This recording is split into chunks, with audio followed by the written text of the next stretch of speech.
रामधारी गुप्ता उच्च गति अभ्यास खंड 1 प्रतिलिखन संख्या 89 गति 80 शब्द प्रति मिनट। Be ready. 3, 2, 1 स्टार्ट। अध्यक्ष महोदय, मैं आशा करता हूँ कि इस सदन के लिए यह अंतिम अवसर होगा जबकि संविधान में इस आधार पर संशोधन करने का अवसर आया है विराम।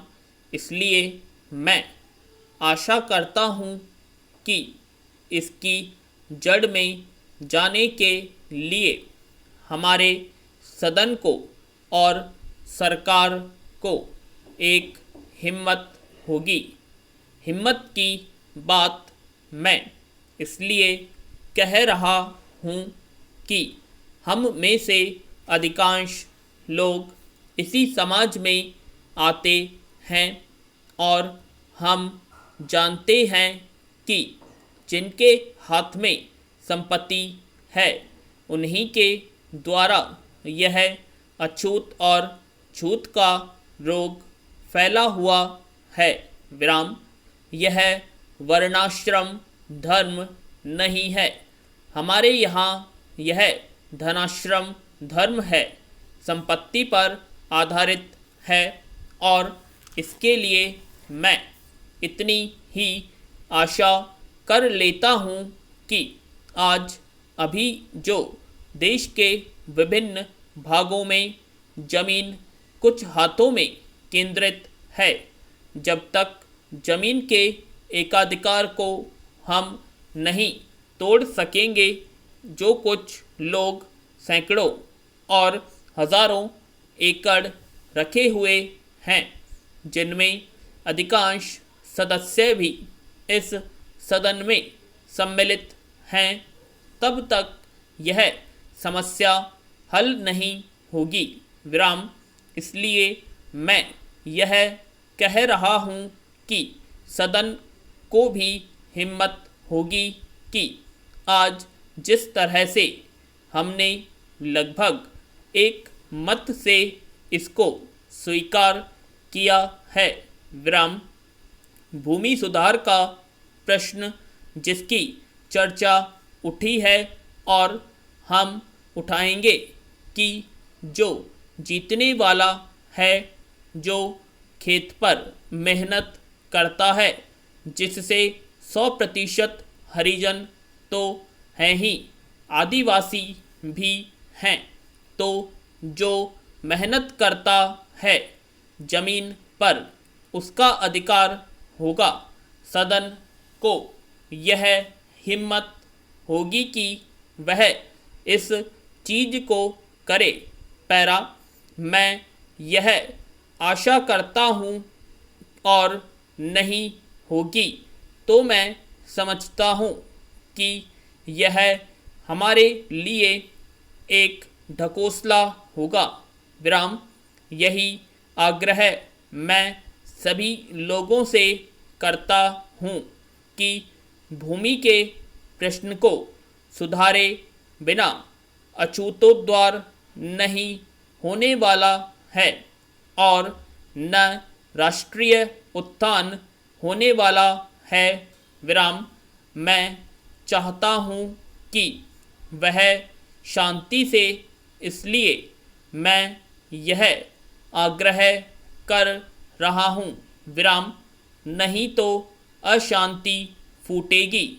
लेकिन हम चाहते हैं कि शांति से हो, इसलिए मैं फिर आग्रह कर रहा हूँ कि दल और पार्टी की दीवार तोड़कर हम इस प्रश्न को लें और केंद्रीय सरकार भी हिम्मत करे विराम।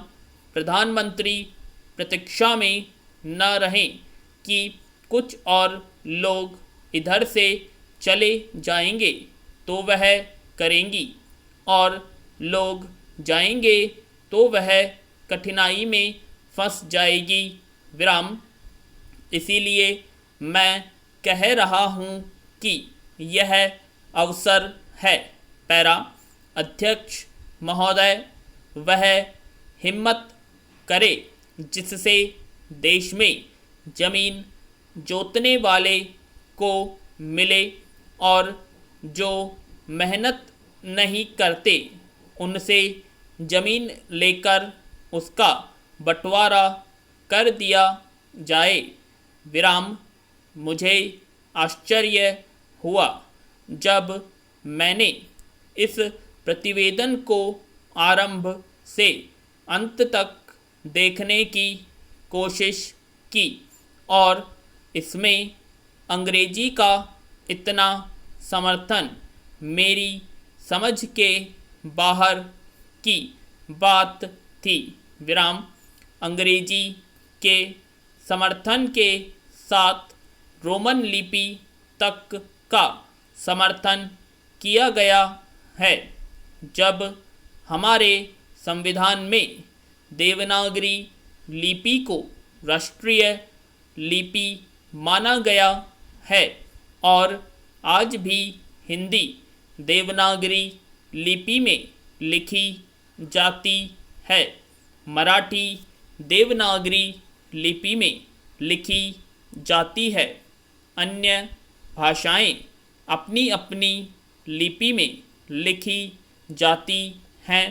रोमन लिपि के लिए इस आयोग की रिपोर्ट में किस प्रकार कहा गया? विराम।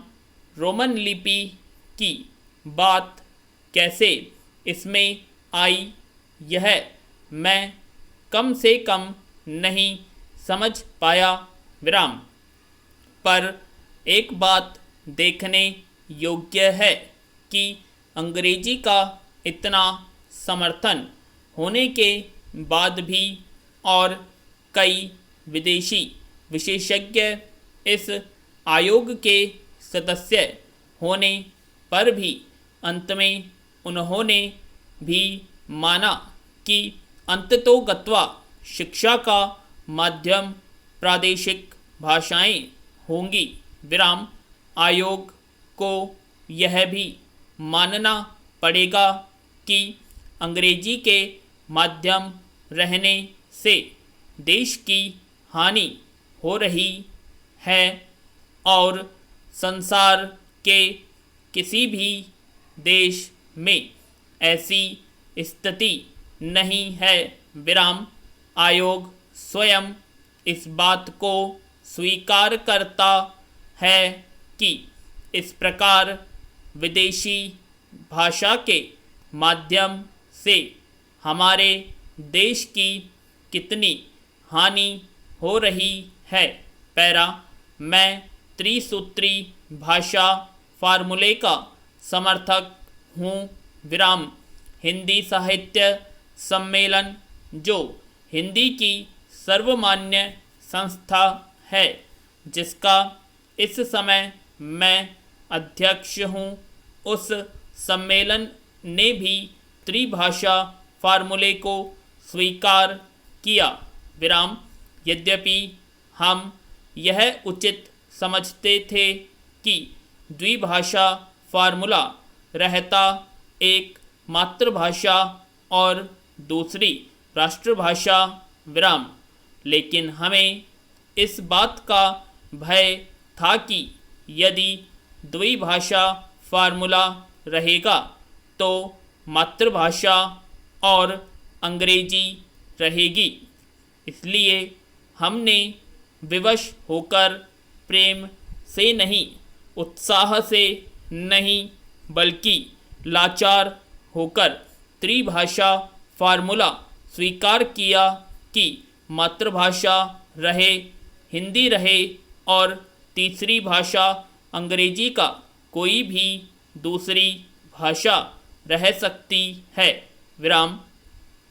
कहा जा सकता है कि हमारे यहाँ अभी स्नातकोत्तर पढ़ाई के लिए पर्याप्त साहित्य नहीं है। बड़ी गलत बात है। यह अभी सरकार के द्वारा ही कुछ महीने पहले यहाँ पर एक प्रदर्शनी हुई थी। उस प्रदर्शनी से यह बात स्पष्ट है कि हमारे यहाँ पर वैज्ञानिक और शास्त्रीय विषयों पर भी कम से कम हिंदी में पर्याप्त पुस्तकें हैं। पूर्ण विराम।